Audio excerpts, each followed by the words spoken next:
Anda telah mengunduh podcast yang dipaparkan oleh Pendeta Dr. Erastus Sabdono ini dari truth.id/voice. Selamat mendengarkan podcast ini. Shalom saudara sekalian, salam sejahtera dalam kasih Tuhan kita Yesus Kristus.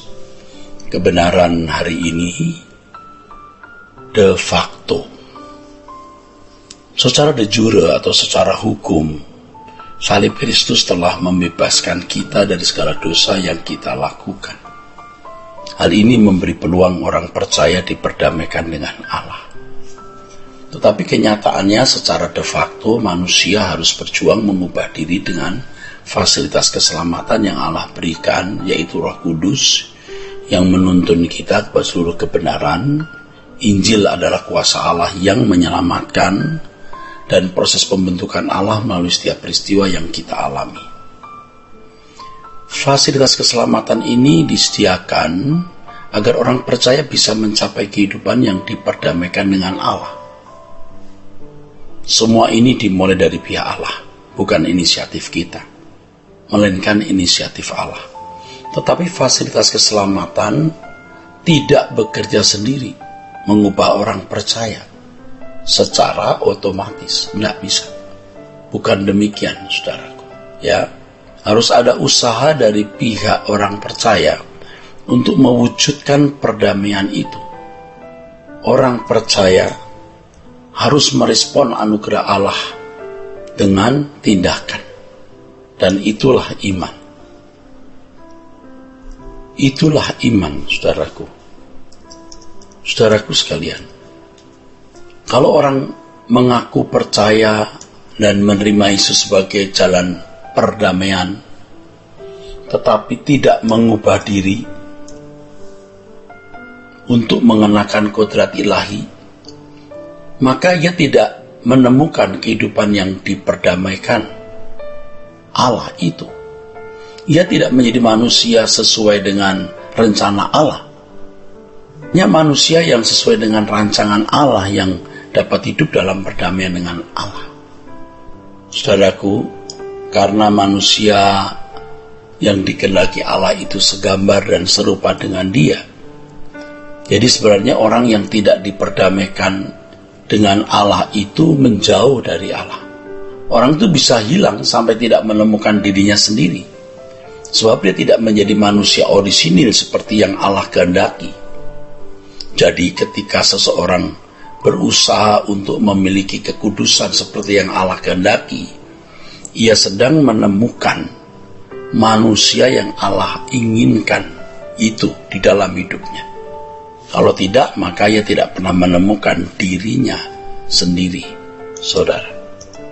Satu aspek Yesus menjadi jalan, artinya melalui salib, ya, Yesus memikul semua dosa untuk mendamaikan kita dengan Allah. Ini dimensi pasif dari keselamatan yang kita peroleh. Tetapi aspek lain, Yesus berkata, jadikan semua bangsa muridku. Menjadi murid berarti belajar, dididik, supaya mengalami perubahan, bukan hanya secara moral umum, melainkan menjadi serupa dengan Yesus, ya, untuk bisa berkodrat ilahi. Perubahan kodrat inilah yang dapat membangun persekutuan dengan Allah, yang adalah maksud pendamaian atau perdamaian itu. Keadaan hidup kita yang berkodrat ilahi dapat memiliki hubungan yang harmoni dengan Allah. Kalau kita tidak mencapai kesucian yang Allah kehendaki atau tidak berkodrat ilahi, kita tidak akan bisa harmoni dengan Allah. Suci bukan hanya berarti tidak berbuat dosa, saudaraku, tapi kehidupan yang dalam seluruh tindakannya selalu sesuai dengan pikiran Allah, saudara. Saudaraku sekalian, oleh sebab itu kata jalan, ya, dalam pernyataan Tuhan, akulah jalan, harus dilihat dari dimensi yang lengkap. Di luar jasa kita, Yesus jelas menyediakan jalan untuk berdamai dengan Allah. Tetapi untuk mewujudkan perdamaian itu, saudara, untuk mewujudkan perdamaian itu, kita harus aktif. Jalan yang Yesus katakan adalah dirinya. Dirinya itulah jalan. yang kita harus jalani, bukan hanya kita percayai.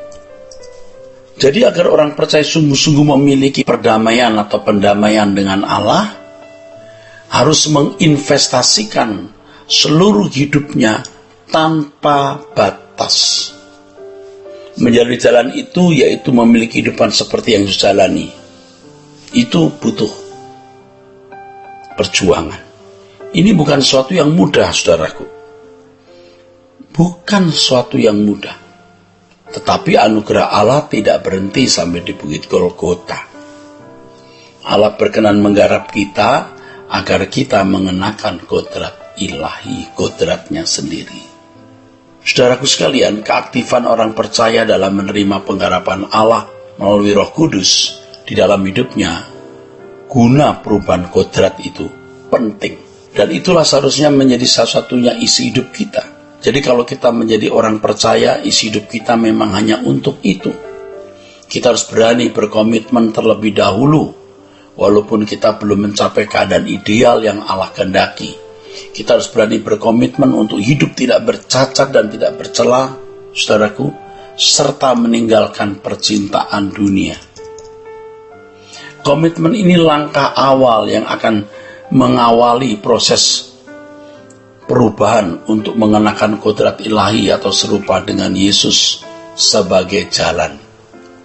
Bukan hanya untuk dipercayai atau diakui, melainkan harus dijalani. Karena percaya adalah tindakan, bukan sekedar aktivitas pikiran. Percaya bukan hanya keyakinan dalam nalar, melainkan tindakan mengikuti jejak hidup Yesus. Jadi perbedaan kita dengan orang non-Kristen bukan hanya pada pengakuan, yaitu mereka tidak mengakui Yesus sebagai Tuhan dan Juru Selamat, sedangkan kita bukan hanya memiliki pengakuan, tetapi juga tindakan mengenakan hidupnya atau mengikuti jejaknya. Saudara, kalau hanya sebuah pengakuan di mulut, tidak ada nilainya sama sekali kalau tidak disertai tindakan. Itulah sebabnya Yakobus dalam suratnya mengatakan, iman tanpa perbuatan seperti tubuh tanpa roh. Saudaraku, tetapi ironisnya banyak orang Kristen merasa dengan memiliki keyakinan di dalam nalar, ya, bahwa Yesus adalah Tuhan dan Juru Selamat, maka mereka merasa sudah memiliki nilai keselamatan secara utuh. Nilai kekristenan kita adalah ketika kita beriman, iman yang diwujudkan dalam perbuatan, saudara. Ini yang Tuhan kehendaki. Orang yang beriman dengan benar pasti semakin hari semakin menjadi seperti Yesus. Kehidupan yang tidak bercacat dan kehidupan yang tidak bercela, saudaraku. Hati yang bersih, tidak ada dendam, tidak ada kebencian, tidak ada kesombongan, keangkuhan, atau maksud-maksud lainnya. Orang-orang seperti ini baru bisa berdamai kalau benar-benar tidak ada dendam, tidak ada kebencian, ya, hidup seperti kekudusannya. Kiranya kebenaran hari ini memberkati saudara-saudara sekalian. Sola Gracia. Untuk berlangganan renungan harian dalam bentuk cetak, silakan hubungi Truth Literatur di nomor telepon 0878 7870 7000. Untuk mendapatkan CD khotbah, MP3 renungan Truth, dan CD album lagu produksi Sola Gracia, Anda dapat menghubungi di hari dan jam kerja di nomor telepon 021 638 60953. Tuhan Yesus memberkati. Sola Gracia.